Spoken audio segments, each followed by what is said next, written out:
À l'occasion de la présidence française du Conseil de l'Union européenne, la ville de Saint-Louis et le Centre Europe Direct de Strasbourg se sont accordés pour organiser, du 10 janvier au 5 février 2022, un certain nombre de manifestations et activités autour de l'Europe.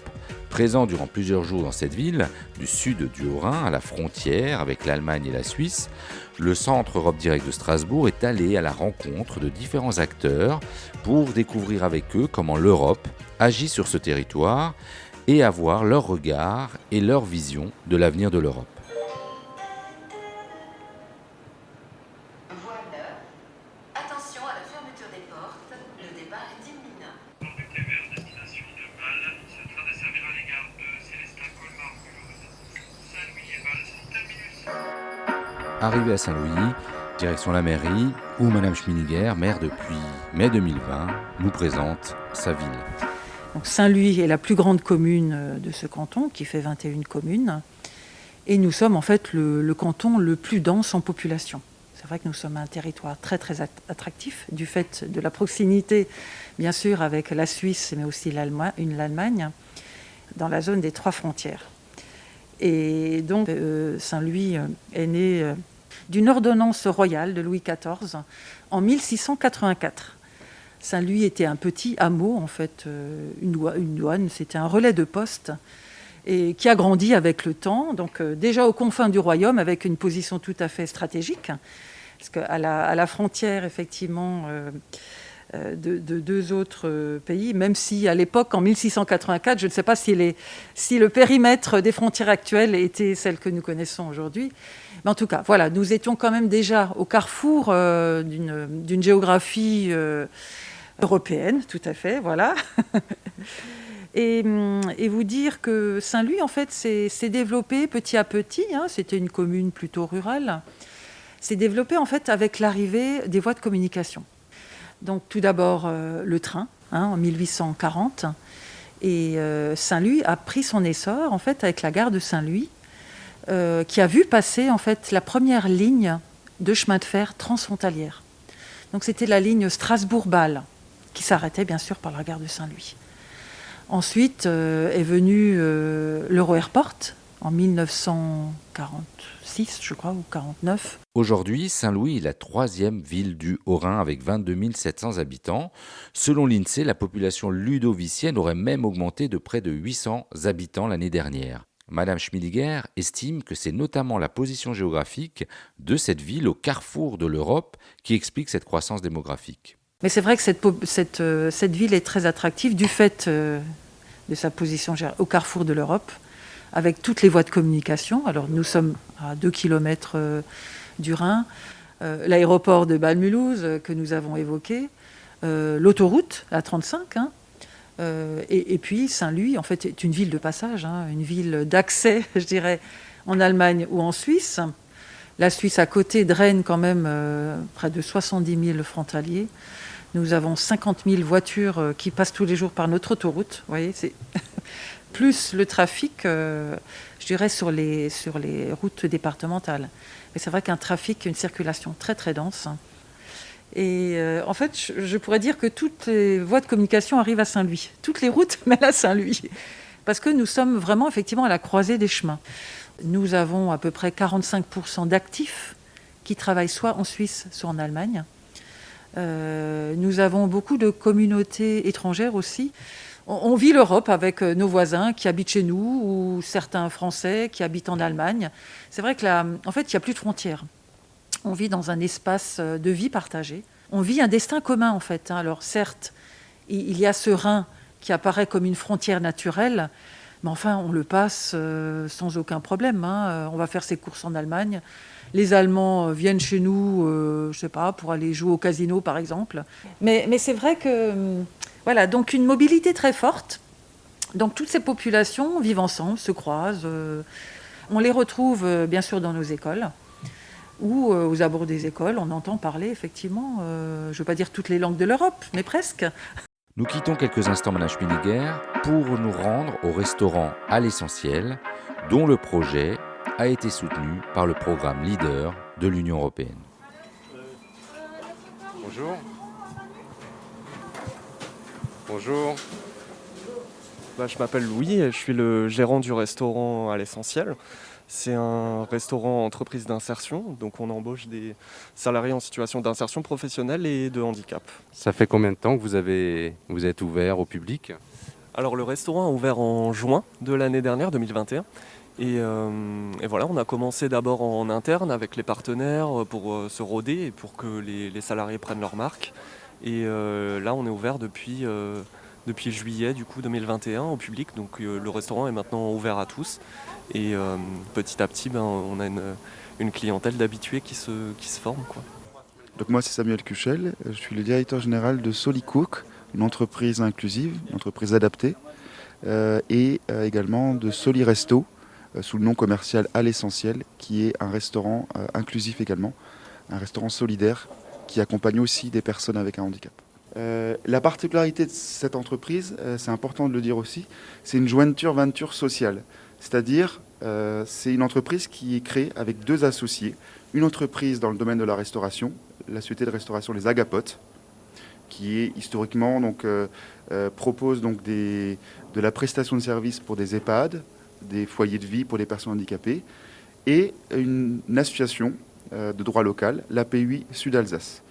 Les deux forces des uns et des autres, la première, les Agapotes, c'est de proposer des prestations de restauration de qualité, et l'APUI, c'est son expertise dans le domaine du handicap. Donc on a associé ces deux forces pour créer Solicook avec un agrément ESUS. L'agrément ESUS nous inscrit dans le champ de l'économie sociale et solidaire. Donc le but de l'activité de Solicook, c'est vraiment d'embaucher des personnes avec un handicap et de pérenniser son fonctionnement avec du matériel adapté et donc avoir une logique de renouvellement du matériel, mais aussi de développement de l'emploi des personnes avec un handicap. Solicook, c'est une entreprise adaptée qui a pour concept de proposer aux enfants, aux crèches, aux multi-accueils, donc aux adolescents également de la ville de Saint-Louis et environ, des repas de qualité avec un concept de la fourche à la fourchette. Et aujourd'hui, on va même plus loin, et on va de la fourchette à la fourche, puisqu'on est sur une économie plus circulaire, puisqu'on achète 50% de production de denrées sur des producteurs locaux. Dans ce 50%, on a 30% de bio. On recycle les déchets organiques, puisqu'on a donc une légumerie qui peut produire jusqu'à 1 tonne de légumes. Et ces légumes-là sont ensuite, les déchets organiques sont recyclés par une entreprise qui s'appelle Agrivalor, qui est juste à côté, et qui crée du biogaz avec ces déchets organiques pour les spas à Ribeauvillé. Donc on est vraiment sur une économie, on va dire... Rien ne se perd. Rien ne se perd, exactement. Alors, avant de commencer la visite, il va falloir qu'on s'équipe.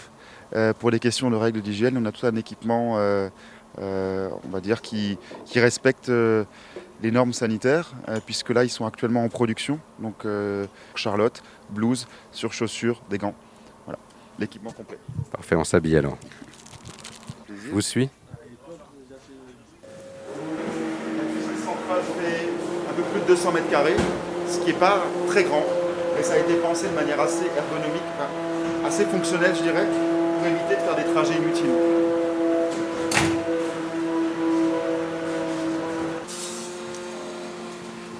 Petite question, parce que là je vois beaucoup de monde. Combien de personnes travaillent aujourd'hui à Solicook?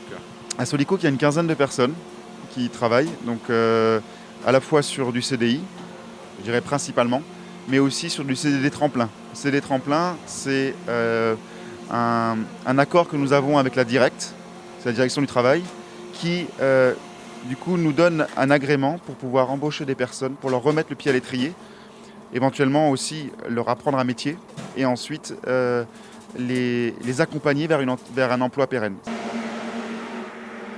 Françoise, Et quel est votre rôle dans ce restaurant? commis de cuisine. J'aide en pièces légumerie à éplucher, émincer, couper les légumes.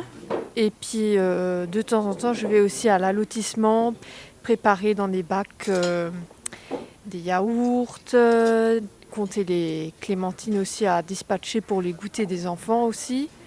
Et puis une fois qu'on a tout fini, on nettoie tout bien, on fait la plonge également.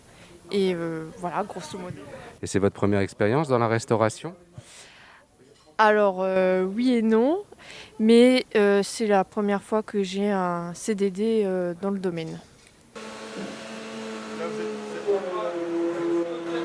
Donc là, c'est la partie allotissement.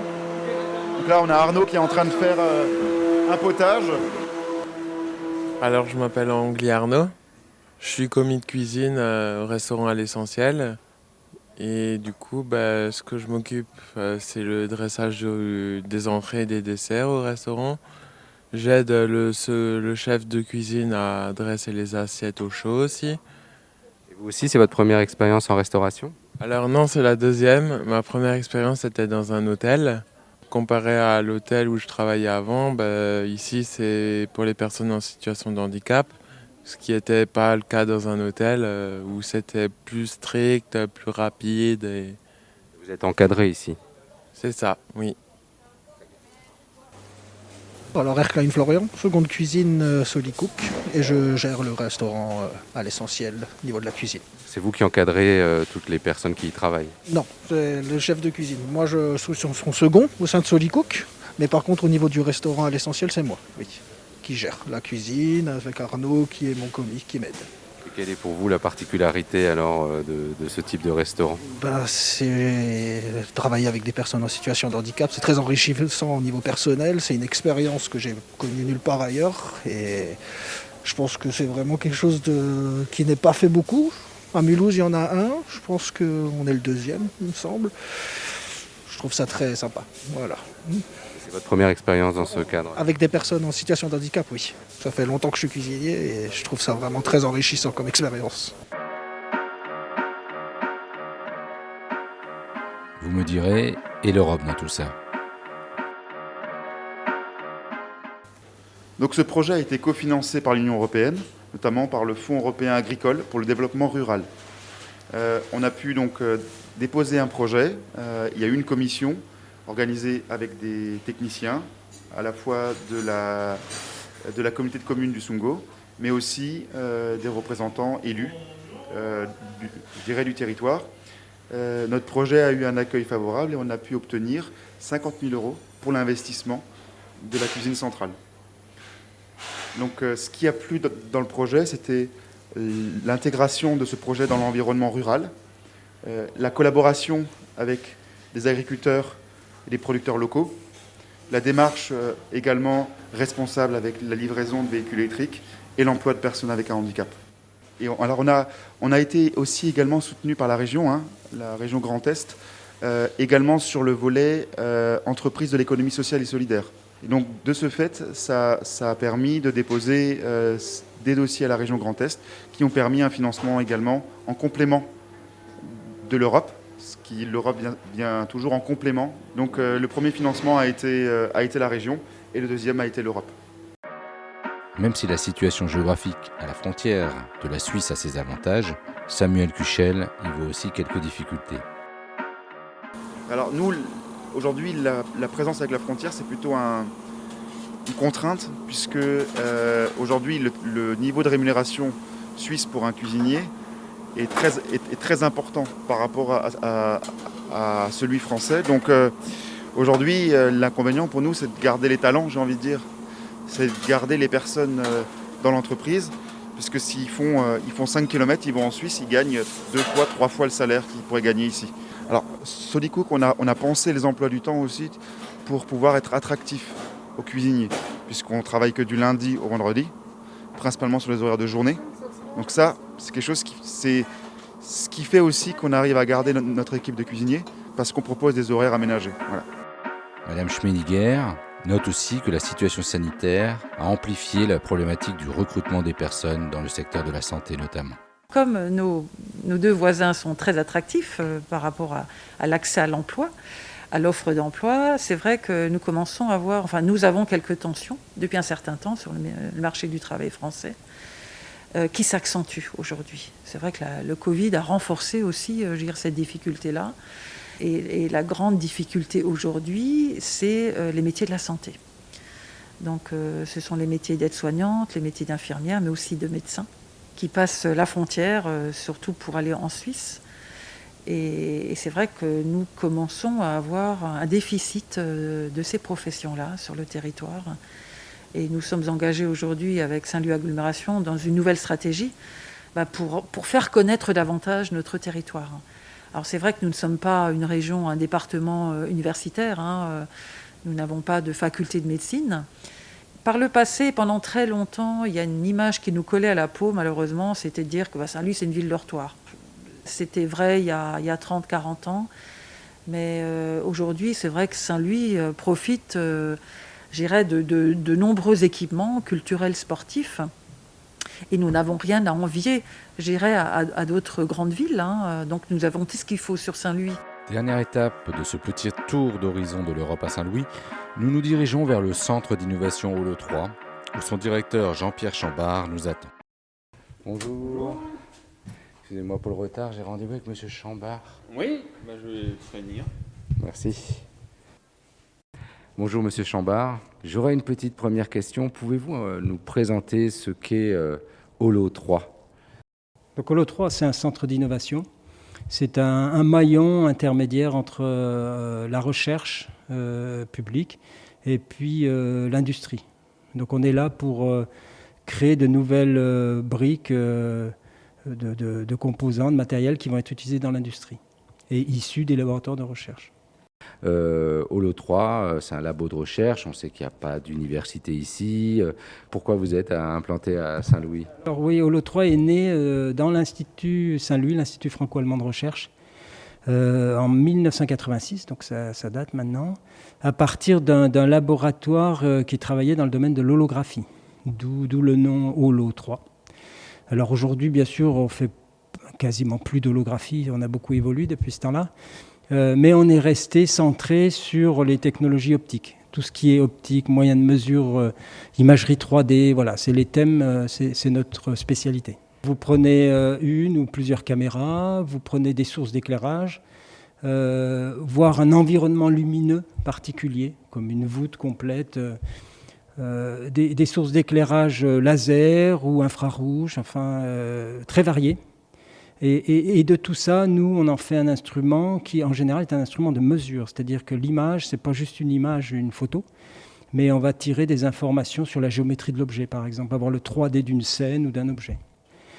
Donc aujourd'hui, on est vraiment orienté vers le contrôle de pièces fabriquées en série, typiquement l'industrie automobile, par exemple, du contrôle géométrique 3D. Est-ce que la pièce que je fabrique, elle est aux bonnes cotes et aux bonnes dimensions ? Nous, on va avec les procédés optiques enregistrer 1 million de points en 1 seconde. Voyez, donc ça va très vite. Donc ça, c'est un premier thème. Après, il y a un autre thème qui émerge depuis quelques années, qui est le contrôle de défaut d'aspect. Tout ce qui est esthétique, prenons encore une voiture, la peinture, la carrosserie. On veut que ce soit parfait. Donc s'il y a des petits défauts... c'est une moins-value pour la voiture. Donc en production, on a besoin de contrôler ça. Aujourd'hui, c'est fait par des opérateurs, mais dans très peu de temps, on a déjà des équipements qui sont en phase de test, on pourra faire un contrôle automatique, remplacer l'humain dans ces tâches qui sont plutôt fastidieuses. Quel est l'apport de l'Union européenne dans vos activités ? Alors l'Europe a clairement... nous a permis de monter en compétences. Alors là, je parle d'années, plutôt dans les années 90, où je suis arrivé au Holo 3, et on a monté des projets européens avec des partenaires, des laboratoires de niveau européen, et ça nous a permis d'atteindre un niveau de compétences tout simplement européenne, qui nous a permis de proposer des choses aux entreprises en matière d'innovation. Et comment l'Union européenne vous soutient-elle dans vos recherches ? Je trouve qu'on a quelque chose qui fonctionne bien en Alsace avec la région, c'est que déjà la région soutient des structures comme nous directement et elle gère les fonds FEDER. Donc effectivement, c'est une grande facilité. On a mis en place avec la région des structures comme nous, moi j'allais dire un peu un partenariat où on propose des sujets pluriannuels. Ces sujets-là, ce sont des sujets de recherche qui vont préparer l'avenir, qui vont permettre d'amener une technologie à un niveau de maturité, on va dire, laboratoire, à un niveau de maturité industrielle. Donc là, c'est tout un travail qui peut prendre plusieurs années. Ensuite seulement, on peut proposer ça aux entreprises. Et donc, dans cette démarche-là, toute cette partie-là, c'est du travail de R&D appliqué, pour lesquels, oui, les soutiens publics sont régionaux, européens, sont bienvenus. Nous avons demandé à nos 3 personnalités et acteurs de l'Europe à Saint-Louis, Samuel Cuchel de Solicook, Jean-Pierre Chambard de Holo 3 et Madame Schminiger, maire de Saint-Louis, quel regard ils portaient, chacun dans son domaine, sur l'Europe. Samuel Cuchel. Dans le domaine de l'insertion, peut-être d'imaginer des passerelles un peu plus fortes, que l'Europe organise le débat entre ses acteurs, la Suisse, l'Allemagne et la France, voir qu'est-ce qui fait que ça marche bien dans un pays voisin, comment on peut s'en inspirer, et l'Europe un peu encourager des simplifications administratives. Une personne en insertion dans le domaine de la restauration peut très bien aller faire à un moment donné une expérience en Allemagne, en Suisse. Dans le domaine de la santé également, il y a des systèmes de soins qui sont différents dans chaque pays. Et je pense que les échanges entre les 3 pays pourraient faciliter des synergies et faire en sorte de valoriser les forces de l'un pour que l'autre s'en inspire et les développe à son tour. Madame Schminiger. Au niveau de l'éducation nationale, c'est vrai qu'on pourrait davantage encourager ces échanges entre enseignants. Et du coup, ça nous permettrait aussi, si vous voulez, de favoriser plus d'échanges de classes ou d'écoles. Et pour moi, je dirais, l'immersion et les échanges seraient de nature vraiment à renforcer cette appartenance aussi européenne de nos élèves, de nos concitoyens. Et je trouve qu'en fait, dans chaque parcours scolaire, il devrait y avoir, vous voyez, un temps d'immersion dans le pays voisin de nos élèves, qui sont d'autant plus dans le cursus bilingue, vous voyez, pour leur permettre de vivre vraiment au quotidien, quoi, pendant quelques jours, quelques semaines, en fait, la vie européenne, la vie allemande, en l'occurrence pour le territoire alsacien. Jean-Pierre Chambard. L'Europe, d'un point de vue innovation, c'est un réseau. Dans tous les pays, il y a des laboratoires, il y a des universités qui sont spécialisées dans certains domaines. Donc on a une veille de tout ça, on connaît ce réseau. Et en cas de besoin, si on veut monter un projet, on peut solliciter l'un ou l'autre laboratoire. Voilà, pour moi, l'Europe, c'est ça. Madame Schminiger, maire de Saint-Louis, conclut notre découverte de l'Europe à Saint-Louis et nous présente ses souhaits pour l'avenir de l'Europe. Alors, l'Europe s'est créée autour des valeurs de la paix et de la solidarité. Donc ces valeurs-là, il faut qu'elles restent d'actualité. Donc on sent bien qu'il y a une certaine fragilité autour de la paix. Quand on voit aux portes de l'Europe ce qui se passe, c'est quand même inquiétant. Et donc il faut renforcer, je dirais, ces valeurs-là de paix. Donc tout faire pour que la paix soit conservée dans notre pays, mais que l'Europe aussi soit une institution en capacité de rayonner et de porter ces valeurs dans les pays où effectivement il y a ces fragilités démocratiques. Et puis à côté de ça, les enjeux climatiques sont transition énergétique, écologique, c'est qu'est-ce qu'on veut laisser demain à nos enfants. Donc il faut qu'on s'entende sur une ligne commune, partagée. Il faut qu'on porte tous cette ambition-là. Préservation de notre environnement, comment faire pour réduire au maximum nos consommations, comment faire pour développer une énergie verte, comment faire pour pouvoir produire aussi notre énergie, l'indépendance énergétique. C'est quelque chose de fondamental. Aujourd'hui, nous ne sommes pas indépendants. Ce podcast a été réalisé par Olivier Singer du Centre d'information sur les institutions européennes de Strasbourg dans le cadre du projet L'Europe dans ma ville, un projet cofinancé par la Commission européenne. Un grand merci à Samuel Cuchel, directeur de Solicook, Jean-Pierre Chambard, directeur de Holo 3 et Madame Pascale Schminiger, maire de Saint-Louis.